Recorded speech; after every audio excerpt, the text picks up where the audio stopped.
let me then tell you what kind of questions I think we'd like to address. We'd like to ask some fundamental questions about synaptic function and plasticity. One of the, I think, most fundamental questions is how long do synapses live? How stable are synapses in the adult brain? And are new synapses made in response after novel experience?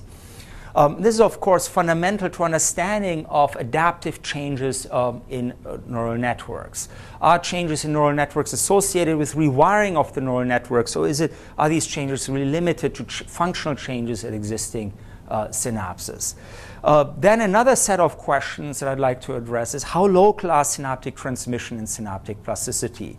As I've already suggested, these kinds of questions are really best answered using imaging methods. And answers to these questions will then challenge our understanding of calcium-dependent signaling and the spatial localization of calcium signaling. And again, we and others have developed methods to track calcium ions in postsynaptic dendrites and to track calcium-dependent signal transduction pathways that allow us to ask how local calcium-dependent synaptic signaling is at synapses.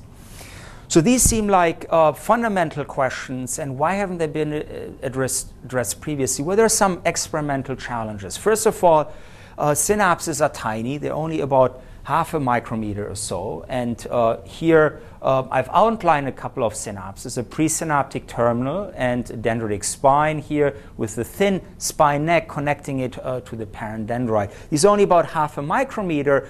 And as a consequence, individual synapses function with only a small number of signal transduction molecules. There are many kinds of species of a protein in synapses, but any one molecule is present only in a handful of copies, maybe 10 to 50 receptors or so per synapse, for example. So one has to really deal with the noise and fluctuations inherent to dealing with small numbers of molecules, the so-called shot noise in synaptic transmission.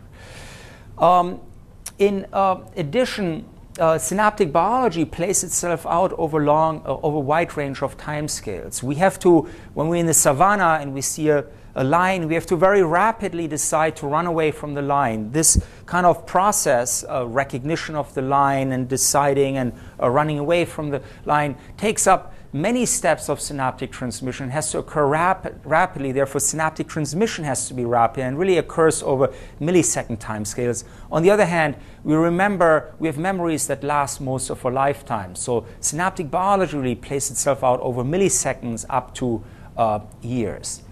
In addition, and as a real experimental challenge, synapses are deeply embedded in complex tissue and have to be studied in intact nervous system, and that really produces experimental challenges. One can't just synapses are too small to be penetrated by electrodes, but they're embedded in this tissue that is hostile to traditional types of microscopy.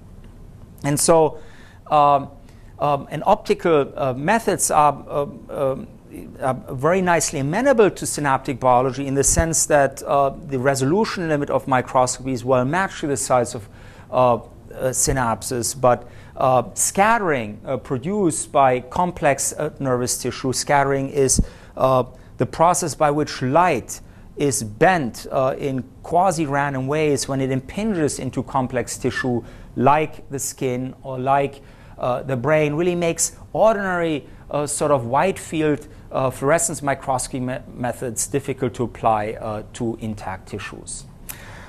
So let me introduce then to you a bunch of tools, 4 different kinds of tools, all based on two-photon excitation of fluorescence or two-photon uncaging that have really revolutionized, I think, the study of individual synapses. I'll introduce two-photon laser scanning microscopy, which allows us to image individual synapses deep in intact scattering tissues.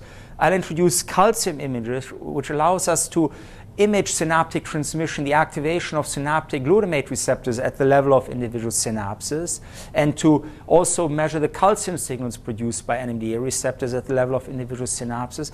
I'll then introduce you to two-photon glutamate uncaging, which allows you to stimulate individual synapses, which is a great experimental convenience and allows one to study the interactions between neighboring synapses.